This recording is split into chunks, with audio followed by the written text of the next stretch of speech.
We all share our love to the Prophet Muhammad, and we all want to mimic the Prophet in his sunnah. But there is a 1,400-year time distance between us and the Prophet's era.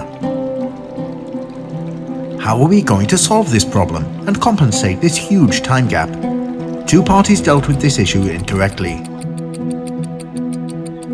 The first party, the religious extremist solution, was to stop time, saying, aren't we supposed to take the Prophet as our role model? Then we should dress like him, ride like him, and not change anything from his era, or else it would be blasphemy. They stopped time and forgot that the Prophet was sent as a mercy to the worlds. How can you stop the time when the Prophet is a mercy to the worlds in any and every time and place? The second party went against the religion as a whole, saying since there is a 1,400-year gap between us and the Prophet's era, then it is unfit to take him as a role model, and it is unfit for our era. Both approaches are wrong. Then how should we deal with this issue?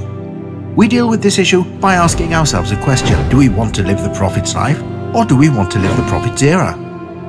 What's the difference between them? The Prophet's era is the time, the years which the Prophet was living in, whereas the Prophet's life is the way he lived, his life, his actions, ethics and manners.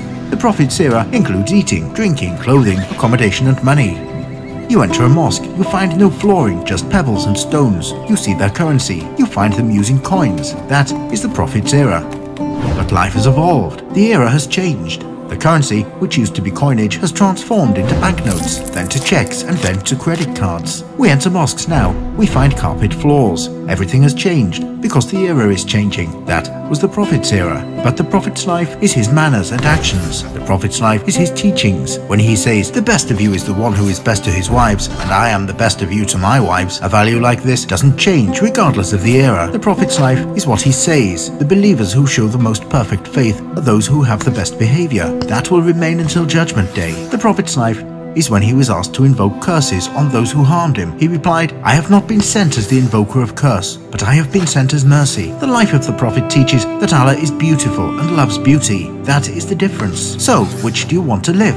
The Prophet's era or the Prophet's life? If you wanted to live the Prophet's era, then you will stop the time. You will stop God's will in change. Whereas, if you wanted to live the Prophet's life, meaning his manners, his mercy, his forgiveness, his life is to be the cause of good, reform, construction, peace, mercy and love.